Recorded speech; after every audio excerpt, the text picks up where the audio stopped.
जैसे बोझ को लेकर मैं और आगे नहीं बढ़ सकती।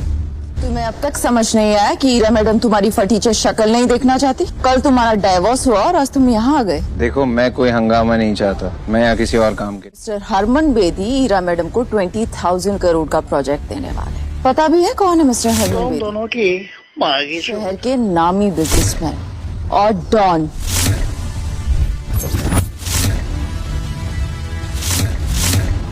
ओह, तो तुमने इसलिए मुझे डिवोर्स दिया था क्योंकि तुम युवराज के साथ इश्क लड़ा रही। तुम दोनों की मांगी इतनी औकात कि तू यहाँ तक आ गया।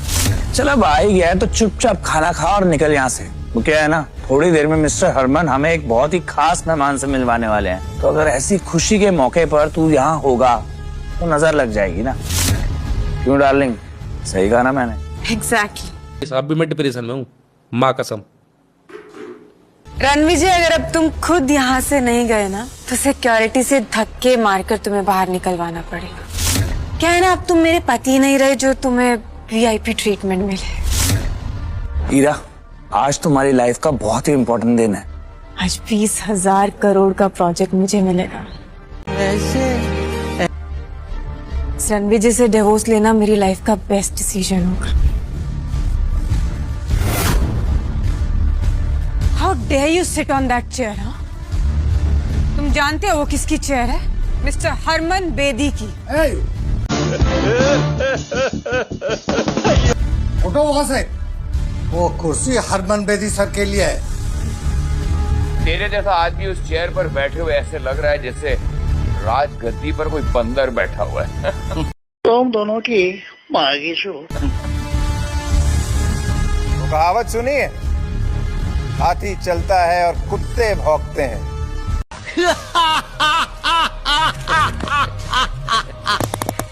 Good joke. क्या तुम्हें पता है तुम्हारे हरमन को मैं जर्मन शेपर्ड बना के जमीन पे बैठा सकता हूँ? बेटा तू जिंदा नहीं बचेगा, तेरे लाश के तो टुकड़े भी नहीं मिलेंगे। ये पार्टी उन लोगों से भरी है जिन्होंने पैसा तो कमा लिया लेकिन इंसानियत नहीं कमा पाए। अरे बाप रे। आसान है लेकिन इंसानियत नियत से कमाई जाती है, और तुम लोगों की नियत सबके सामने है। तू भांग खा के आया कमीने? क्या नशे में क्या बकवास कर रहा है? अगर तुम लोगों को पता चलेगा कि रणविजय सर कौन है, तुम्हारे पैरों के नीचे से जमीन खिसक जाएगी, समझे?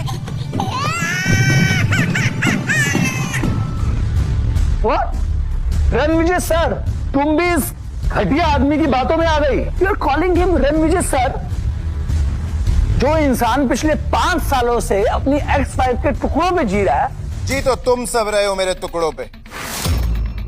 आज कपूर खानदान के पास जो भी है वो मेरी वजह से है।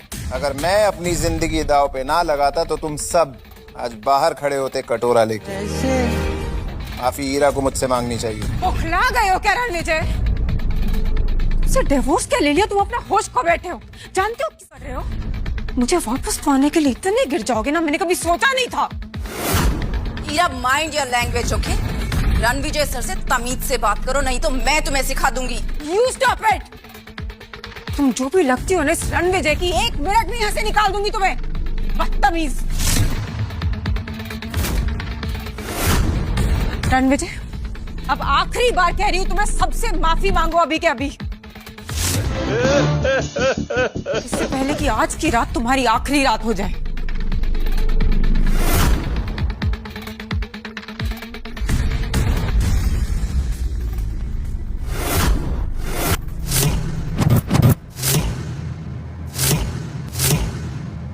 हेलो हरमन साहब, मैं युवराज सेठी, सेठी ग्रुप के सीईओ बलराज सेठी का बेटा। बलराज तो समझदार है, तुम उसके बेटे होते हुए इतने बेवकूफ कैसे निकले?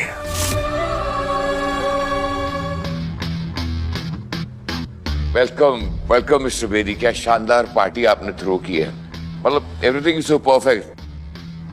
सिर्फ यहाँ पर एक मच्छर घुसा है और वो मच्छर मरने के लिए छटपटा रहा है। बस कुछ ही पलों की बात है, उसके बाद हम इस मच्छर को यूं मसल देंगे।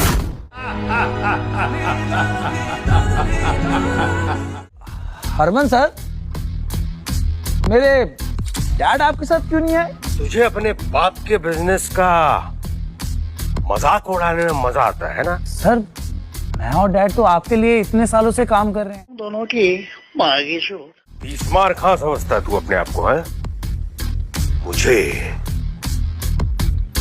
तुम्हारे जैसे जाहिल से बात करने का कोई शौक नहीं है। सर आपको मेरे बारे में जरूर बहुत बड़ी गलतफहमी हुई है। सर तमाशा मैं नहीं कर रहा हूँ सर, तमाशा तो ये कर रहा है। जानते हैं कौन है ये 2 कौड़ी का इंसान, कपूर का एक्स दामाद। सर पिछले 5 सालों से ईरा के टुकड़ों पे पल रहा था सर ये। आज इसकी मौत इसे आपके सामने लेकर आई है ना? मार दूं तो साले मुंह के दांत। हरमन सर ये सड़क छाप बेशर्मों की तरह इस एलीट इवेंट में घुस आया, और तो और साउथ दिल्ली के 3 सबसे बड़े बिजनेस ग्रुप्स को इसने इंसल्ट किया। सर यहां तक कि आपके लिए रखी ये वीआईपी सीट पर जा बैठा। जेब में अठन्नी नहीं और हेकड़ी ऐसी जैसे कहीं का कोई राजा हो। आज तो इसकी हेकड़ी का तेल भी निकलेगा और जनाजा भी। फट जाएगा, अभी पुलिस में जा रही है, अभी तेरी गांड में ना लटका दिलवा। इस फटीचर को तो मैं अभी यहाँ से बाहर फेंकता हूँ। सही का बाहर फेंकवा देना चाहिए, लेकिन इन्हें नहीं, तुम सबको।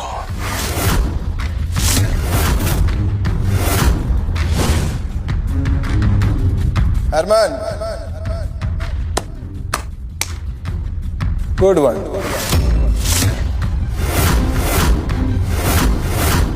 नशा करके बैठे हो तुम रणविजय? इस तरीके से नाम लोगे मिस्टर हरमन का अपनी जुबान से? मैम आप इस लूजर के पट्टे में टांग क्यों उड़ा रहे हो? आप इससे दूर ही रहो, इसे जो करना करने दो आप। दोनों की माँ की चोट। देखा आपने इस कचरे के ढेर का घमंड, कैसे आपको आपके पहले नाम से पुकार रहा है। मैं इसका नाम हमेशा के लिए मिटा दूंगा।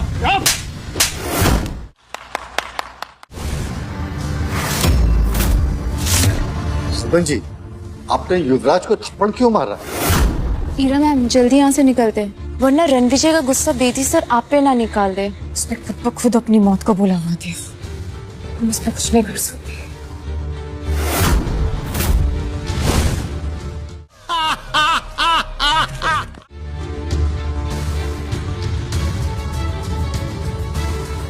माफ कीजिए रणविजय सर। हरमन जी रणविजय के सामने घुटने कैसे टेक सकते हैं?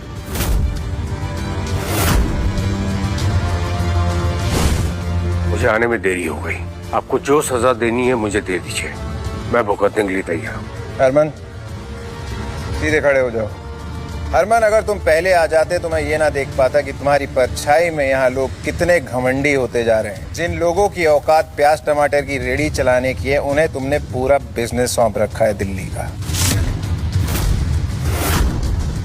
गलती मेरी है रणविजय सर, इस कुर्सी का असली हकदार आप ही हैं। मैं तो कब से इस कुर्सी पे बैठा हूँ, लेकिन इन लोगों को लगता है कि इस कुर्सी पे बैठने का हक सिर्फ दुनिया के बड़े और ताकतवर लोगों को है, मेरे जैसे लोगों के लिए नहीं। तुम्हें क्या लगता है? हिम्मत है जो रणविजय सर को इस कुर्सी पे बैठने से रोक सके? हमारा ना सड़क पे हटता, जो भी इनकी बेइज्जती करेगा ना, उसे मेरे गुस्से का सामना करना पड़ेगा। हरमन सर आपको बहुत बड़ी मिसअंडरस्टैंडिंग हुई है। ये एक निकम्मा नकारा कपूर का ठुकराया हुआ एक्स दामाद है। आप ये क्या कर रहे हैं सर? कितना बोला बच्चा है ये। डैड आपने मुझे धक्का क्यों मारा? तू जैसा नालायक और नाकारा इंसान ना मेरा बेटा हो सकता है और ना ही सेठी ग्रुप का हिस्सा। तूने मेरी 30 साल की मेहनत को मिट्टी में मिला दिया। मिस्टर सेठी ये क्या कर रहे हैं? दोनों की माँ की चोट। के लिए युवराज को गुस्सा कर रहे हैं? ये मेरा एक्स हस्बैंड है मिस्टर सेठी, और मैं इसकी रग रग से वाकिफ हूँ। डैड इस पालतू और फालतू आदमी के लिए आपने मुझे धक्का मारा। आज मेरा अपना खून मेरी विरासत के लिए खतरा बन गया है। रणविजय ऐसा क्या गेम खेला तूने जो मेरे डैड मुझे मार रहे हैं। तेरे डैड ने तेरी तरह घमंड का चश्मा नहीं पहना हुआ। तो ऐसी हो जिंदा तो झांट के बाल भी। आज तू सिर्फ मेरे लिए एक शर्म बन के रह गया है। मैं तुझे अभी इसी वक्त सेठी ग्रुप से बेदखल करता हूं।